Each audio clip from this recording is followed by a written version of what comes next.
So, Spotrac.com released this bombshell yesterday, and it got the internet talking. They are projecting that Chase is going to get a 4-year, $145 million contract with $100 million guaranteed. To put that in perspective, that's what this contract right here would be. Now, keep in mind, this is not the exact contract. This is not the projected contract.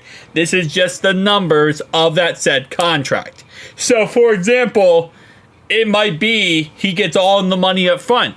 It might be he gets all the money in the back half. It might be even, prorated over a 5-year period, depending, right?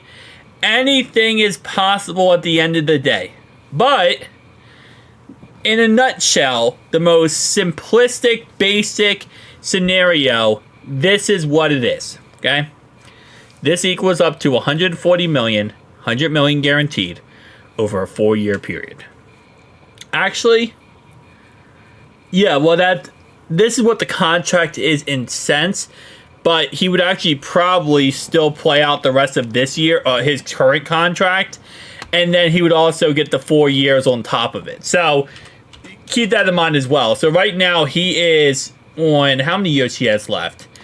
He obviously played this year. He has next year. So next year is the 5th-year option, which is $21.816 million. So in sense, if you want to, 2025 could be, okay, let me do it like this, okay? So this would be, in sense, what the contract could be. It would be a 4-year extension, but it would be a 5-year contract, if that makes sense. It would be a 5-year contract with a 4-year extension. So he's probably going to say, I want to keep the 5th-year option fully guaranteed bonus. So this is fully guaranteed. And he'll probably say once that is done with, so once this next year is gone, then I want the contract to start. So it's going to be, in sense, a 5-year contract for $161.8 million. That's really what it's going to be in the end. Which, in the end, it is $36.250 million per year.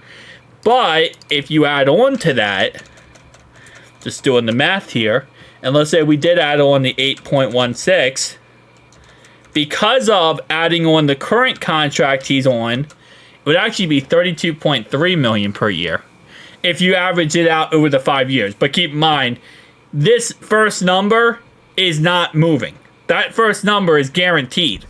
That's a 5th year fully guaranteed year. So he's not going to get, that's not going to change in any way. The rest of them, though, again, it depends, right? You could prorate this over 5 years of a signing bonus. So what he could do here is, instead of taking $36.25 million every year for 4 years, you could put a lot of that money in the signing bonus, right? So put in, I don't know, maybe $50 million, whatever it ends up being, right? And now you take $10 million less per year for the salary cap, the base salary, so it ends up being the same money in the end. So let me move this down to 2, and it ends up being the same cap hit in the end for right now, obviously, if you prorate it over right now. But what you could do is you could take this $10 million a year, right? Add 5 void years to it, and then take this 5-year, $10 million each year, put it in the void years, because you can prorate a signing bonus up to 5 years in the future. So put that $10 million per year into the prorated void years, and now you're talking about $26.25 million for 4 years. So again, think of it like, let me put it like this. Think of it like this. So over the next 4 years, this is what it would be. So imagine this with $10 million per year after 2030. So you could do that as well. And then that would be $26.25 million per year for the next 4 years, plus obviously this year, $21.816 million. So that's also a possibility. there's different possibilities here, right? There's different ways to orchestrate this contract to get it to work. I'm sure that's what the Bengals are working currently with him on, and I'm sure that's what they're working with T. Higgins as well on, is trying to make these numbers work, stay inside the salary cap, and everyone walks away happy. That's the overall goal, is everyone walks away happy, everyone feels like they're not, they're getting fairly treated here, and we'll see how this ends up working out, but there is a lot of numbers to get worked out this offseason. And you got T, you got Chase, you got BJ Hill, list goes on and on, Mike Hilton. Yeah. It's gonna be a good offseason. It's gonna be a good offseason, but we gotta get this situation figured out and tracked down.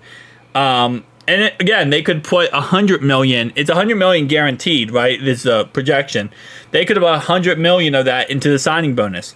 Prorated $25 million every year after 2030. The problem is, when you do that, you have to pay him, right? So let's say 2030 he left us, right? He wouldn't, obviously. But let's say he did leave us when he's 28 years old, or 29 years old, excuse me, and he goes somewhere else. We would still have to pay him, even though he's not on our team. If you prorate a contract and you create void years, you still have to pay the said individual. So that's also another factor they're going to look into. But we'll see how this ends up turning out in the end. Guys, tell me down below your thoughts and opinions. See you in the next one. Peace.